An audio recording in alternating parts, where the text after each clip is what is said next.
त्याला वर लोटणार. वर लोटलं त्याला तिकडे साईडनं तुम्हाला माहिती दोन पट्ट्या आहे, त्याला दोन गोल गोल आहे, एका साईडनं अशी पट्टी आहे आपली. आणि हे पूर्ण अटॅच आहे. मॅग्नेट बनते. मॅग्नेट बनलं की तिथं होतं अट्रॅक्शन. अट्रॅक्शन झालं की ते घेतं ओढून एका साईडला ओढून घेतलं की आपला इनपुट आलेला सप्लाय रिले मार्फत आपला कंट्रोल होऊन सप्लाय आपल्याला आउटपुट मध्ये मोटरसाठी भेटतो, जो की ह्या 3 पॉइंटला भेटतो. त्याला नाव दिलेले स्टँडर्ड हे ठरलेलं आहे. भारतामध्ये RYB असं नाव देतो आपण त्याला, जो की सिक्वेन्स RYBचाच असतो. R म्हणजे रेड, Y म्हणजे येलो, B म्हणजे ब्ल्यू, असे सिक्वेन्स असतो. आता याच्यानंतर आता ही झाली पॉवर वायरिंग.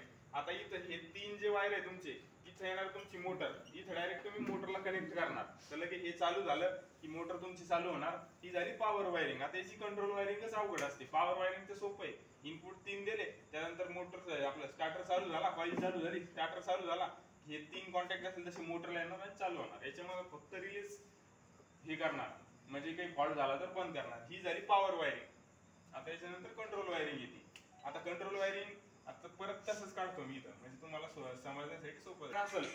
त्याच्यामध्ये नॉर्मली क्लोज आणि नॉर्मली ओपन असे 2 बटन येत असतात. आपल्याकडं जितके पण म्हणजे बाजारामध्ये जितके पण पुश बटन हे भेटते ते NC किंवा NO असते. NC म्हणजे नॉर्मली क्लोज आणि NO म्हणजे नॉर्मली ओपन. म्हणजे आता याच्यामध्ये काय असतं ह्या पुश बटनात, आता जे की हे पुश बटन आहे त्याच्यामध्ये आतमध्ये 2 कॉन्टॅक्ट आहे. तुम्ही दाबलं की आतमध्ये काहीतरी प्रक्रिया घडते. प्रक्रिया कशी घडते, आता हे कसं तुम्ही याला दाबला असं समजा की इथंच ती पट्टी पुश बटनाची, तर मग याला दाबलं की ही कॉन्टॅक्ट होऊन जातो.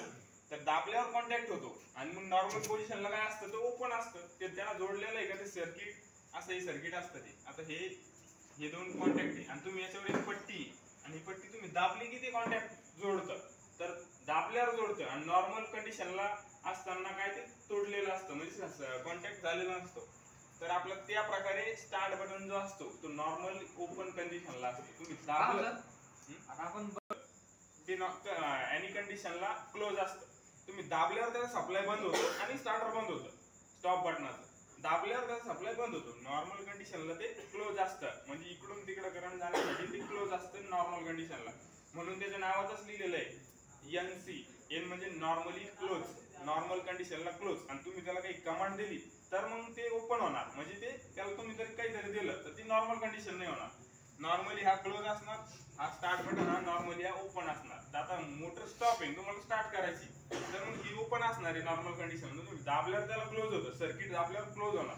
जसं की आपण एखादं बटन दाबलं की लाईट लागतो, तर मग इथं सर्किट दाबलं तुम्ही त्या स्टार्ट बटनाला, तर मग तुमच्या कॉइलला सप्लाय जाणार आणि मग तुमचं स्टार्टर हे चालू होणार. आता हे तर याचा NO, हा याला NO म्हणते शॉर्टकट मध्ये, जो की स्टार्ट बटन असतो, आणि स्टॉप बटन हा NC असतो. आता हे एवढं लक्षात ठेवा. तर मग ते 500 व्होल्ट पर्यंत. तर मग आपल्याला तर 415 किंवा मग 230 तरी कोणत्या बरोबर पण ऑपरेट करते.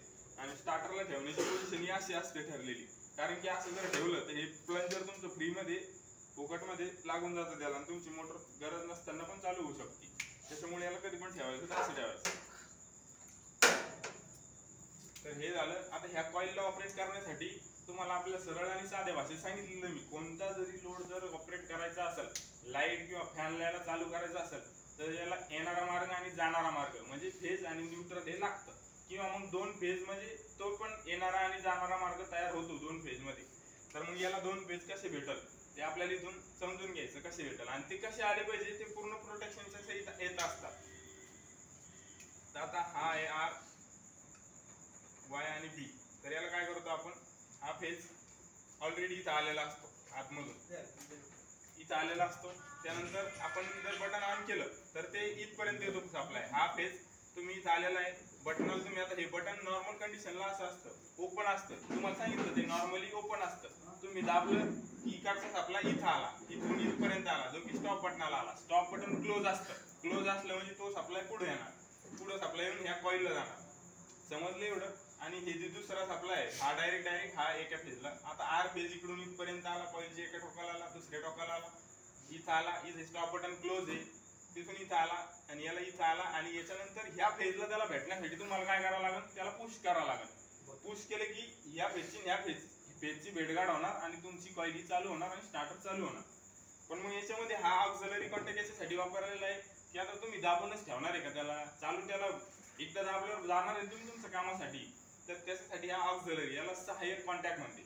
सहाय्यक म्हणजे तुम्ही स्टार्ट केल्यानंतरच जे सहाय्य करतो ते त्याला, की होल्डिंग म्हणते त्याला इंग्लिशमध्ये. ते होल्ड करतो ते त्याला, म्हणजे ज्या पोझिशनला तुम्ही आणलं त्याला तिथेच होल्ड होणार. नंतर तुम्ही स्टॉप केलं तरच ते होल्डिंग